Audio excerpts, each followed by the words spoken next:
कौन क्यों हो विभीषण? आज मेरे किस निर्णय ने धर्म का वध कैसे किया, बताओगे नहीं? भैया, सत्य कहूं तो आपका एक कर्म भी अधर्म है और कर्म का कारण भी। भैया, सब कुछ तो है आपके पास, शक्ति, सुख, समृद्धि, मेघनाथ जैसा आज्ञाकारी पुत्र, पतिव्रता पत्नी। भूमिका मत बांधो, सीधा सीधा विषय पर आओ। भैया, स्त्री चाहे शत्रुकुल की ही क्यों ना हो, वो सम्मान की अधिकारिणी है और स्त्री का हरण अधर्म है, पाप है।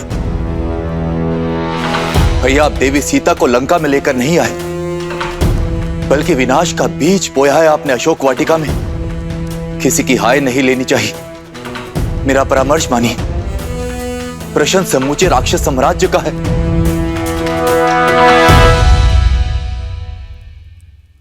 श्री राम को उनकी सीता लौटा दीजिए भैया।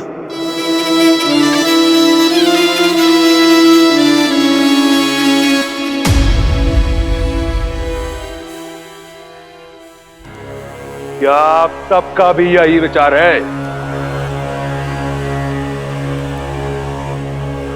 दया आती है मुझे कि राक्षसों की सोच इतनी छोटी है। विभीषण, तुमने सबसे अधिक समय मेरे साथ बिताया है, परंतु फिर भी तुम मुझे समझ नहीं पाए।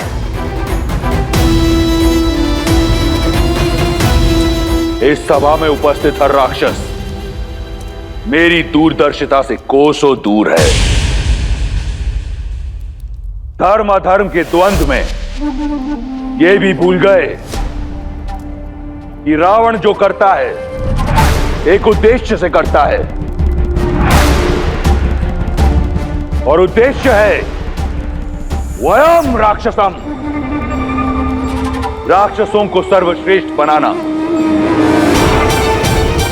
सीता कोई साधारण स्त्री नहीं, राजा जनक की पुत्री है, एक मनुष्य है। 14 लोकों पर हमारा आधिपत्य है। देवता, असुर, राक्षस, यक्ष, गंधर्व, किन्नर, पशु, पक्षी, नाग, कीट, भूत, पिशाच, वेताल, सब पर हमारा आधिपत्य है। केवल मनुष्य ही हैं जिन पर हम अपना आधिपत्य स्थापित नहीं कर पाए, और सीता को यहां लाकर उससे रक्त विवाह करने का उद्देश्य यही है कि एक बार सीता हमारी हुई तो राक्षसों और मनुष्यों में एक सेतु बनाऊंगा मैं। एक ओर शूर्पणखा का प्रतिशोध पूरा होगा और दूसरी ओर मनुष्यों पर मैं अपना आधिपत्य स्थापित करूंगा, बिना कोई रक्त बहाए। अब कहो, क्या सहस्त्र प्राण बचाना अधर्म है? क्या अपनी संस्कृति को शिखर तक ले जाना पाप है? क्या मैं एक अधर्मी हूं, पापी हूं? कदापि नहीं भैया। मेरे भैया ने जो किया वो लंका के लिए किया। राम और लक्ष्मण ने मेरे सम्मान पर प्रहार किया और हमारे मान पर वार किया। ये दंड सीता को अवश्य मिलना चाहिए। हाँ, लंकेश ने उचित किया। हाँ, लंकेश ने उचित किया। हाँ, लंकेश ने उचित किया।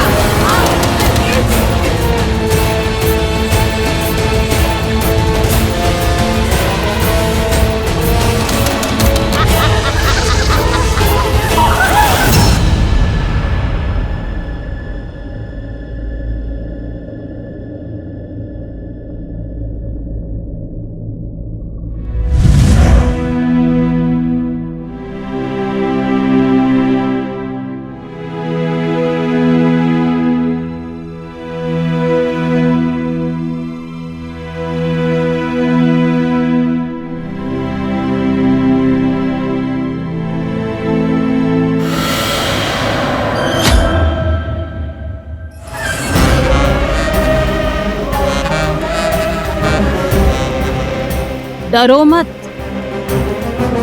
त्रिजटा तुम्हें मारने नहीं आई है। मैं तो सिर्फ ये देखने आई थी कि विधाता ने तुम्हें कैसे गढ़ा है।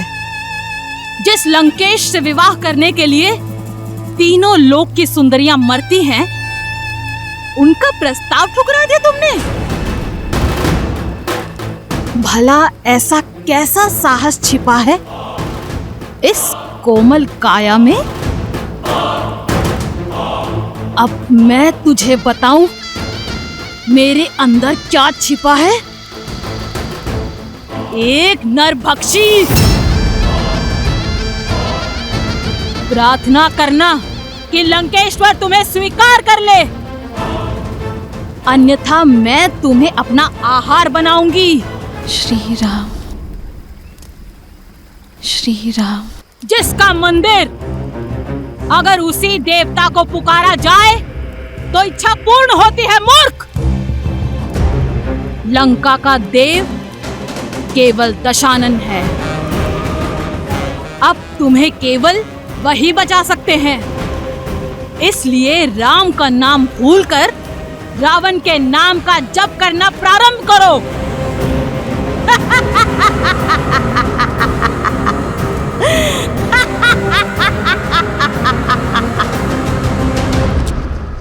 अगली बार मेरे धर्म पर प्रश्न उठाने से पूर्व जान लेना कि मेरा उद्देश्य क्या है, अन्यथा मैं भूल जाऊंगा कि तुम मेरे भाई हो। एक बात आपको भी स्मरण रखनी चाहिए दशानन, कि वो एक पतिव्रता नारी है। उसके श्राप की शक्ति पूरे असुर साम्राज्य को लील सकती है। उस पर वो उस जाति से है जिससे आपको अभेदान नहीं है। इसलिए कुछ भी करने से पूर्व आप सोचिएगा अवश्य। सोच भी रहा हूं और देख भी रहा हूं कि पराई स्त्री की बहुत चिंता है तुम्हें। क्या मेरी बहन एक स्त्री नहीं? जब उसका अपमान राम ने किया तब उसने क्यों नहीं सोचा कि वो भी लील सकता है? क्यों नहीं कोसा तुमने उस राम और लक्ष्मण को जब उन दोनों ने मेरी बहन के अंग भंग किए? मेरे अजय भाई खर और दूषण और मेरे इतने सारे रिश्तेदारों का संहार किया। क्यों मौन थी तुम? उस राम ने रावण की बहन पर नहीं, राक्षसों की आन पर प्रहार किया है और उसका दंड उन्हें भोगना होगा। यह घटना संपूर्ण संसार के लिए एक सीख होगी कि रावण के अभिमान और लंका के मान पर यदि प्रहार हुआ तो उसका प्रतिशोध होगा।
वयम राक्षसम त्रिजटा।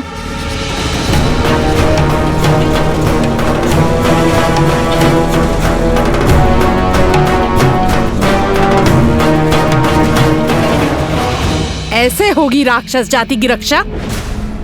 मुझे तुम्हारा अभिवादन नहीं चाहिए, मुझे सीता की स्वीकृति चाहिए। मंडप सजा हुआ है, ये अभी तक सज्ज क्यों नहीं हुई है? मैंने बहुत प्रयास किया। अत्यंत हठी है ये, न भयभीत होती है और न प्रश्न का उत्तर देती है। एक चट्टान की तरह अटल है। रूपवती हो, कदाचित इसीलिए अब तक जीवित हो, अन्यथा लंकेश को प्रतीक्षा कराने का दंड मृत्यु होता है। चलो सज्ज हो जाओ। एक पतिव्रता केवल अपने पति के नाम के वस्त्र पहनती है। मेरा श्रृंगार, मेरा आभूषण, मेरे राम का प्रेम है। स्वर्ण लंका की महारानी बनने का स्वर्णिम अवसर मिल रहा है, मूर्ख। जिसे तुम स्वर्णिम अवसर कह रही हो, वो मेरे लिए दुर्भाग्य का निमंत्रण है। कह दो अपने लंकेश से, जिस सीता को वो पाना चाहते हैं वो केवल श्री राम की है। मूर्ख स्त्री, तू बातों से नहीं बल से ही मानेगी।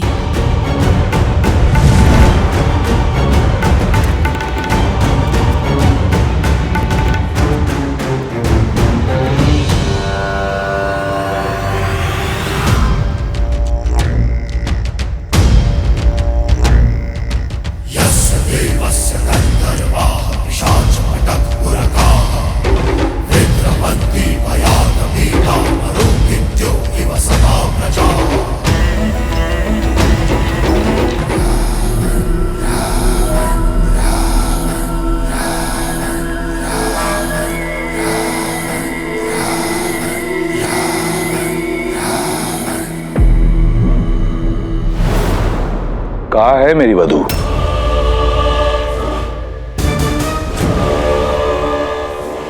एक महामंत्री का मौन राजा और राज्य दोनों के लिए पतन का कारण होता है। प्रहस्त, उत्तर दो।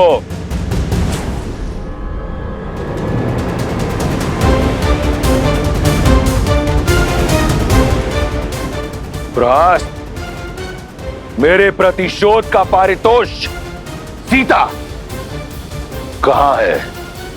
जी वो आती ही होगी भैया। त्रिजटा और एक जटा को मैंने भेजा है उसे लेने के लिए। महाराज, महाराज, महाराज, महाराज, महाराज, महाराज, महाराज, देखिए महाराज, देखिए क्या हुआ।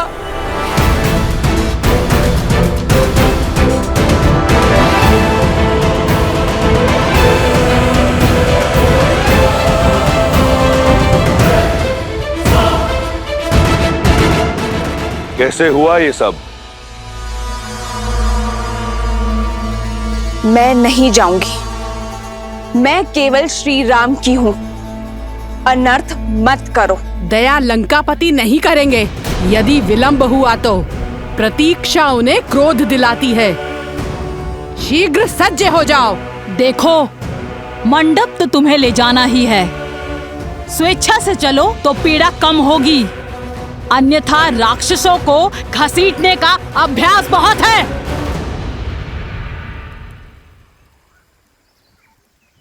श्री राम, श्री राम। त्रिजटा, इसका दंभ तोड़ने में मेरी सहायता करो। श्री राम, श्री राम, श्री राम, श्री राम, श्री राम, श्री राम।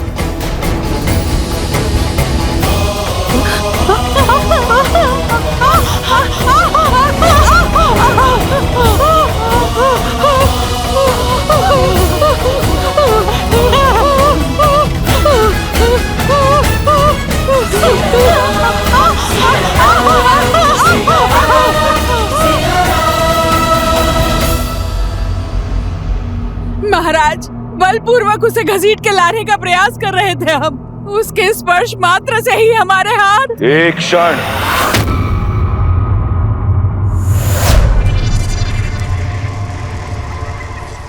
पुनः कहो, क्या किया तुमने?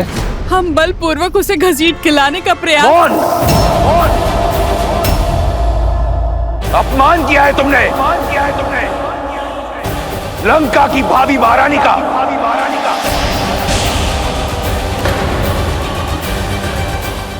स्मरण रहे, मेरा विवाह होना है उससे।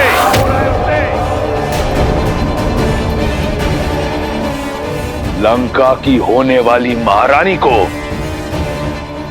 पशुओं की भांति घसीटा तुमने। अगर ये भूल दोबारा हुई तो जीवित जला दूंगा। मैं स्वयं जाऊंगा उसे लेने।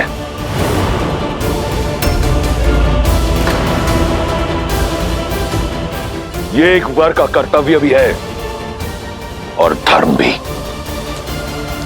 सावधान लंकेश। बुद्धिमान व्यक्ति संकटों को पहचान कर भविष्य का निर्णय लेता है। एक पतिव्रता स्त्री की पवित्रता को मत ललकारिए।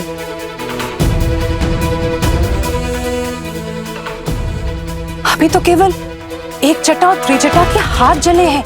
कहीं ऐसा ना हो सीता की कोमल काया से निकलने वाली पवित्रता की कठोर अग्नि संपूर्ण लंका को भस्मी कर दे।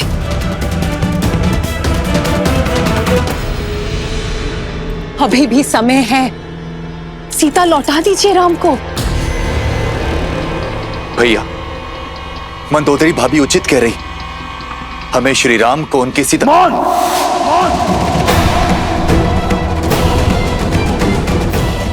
परामर्श नहीं मांगा मैंने। अपना भविष्य स्वयं इन्हीं हाथों से लिखा है मैंने। प्रहार से, प्रयास से। आज क्षणी मेरा दास है। लंका का काल कोठरी में बंद है।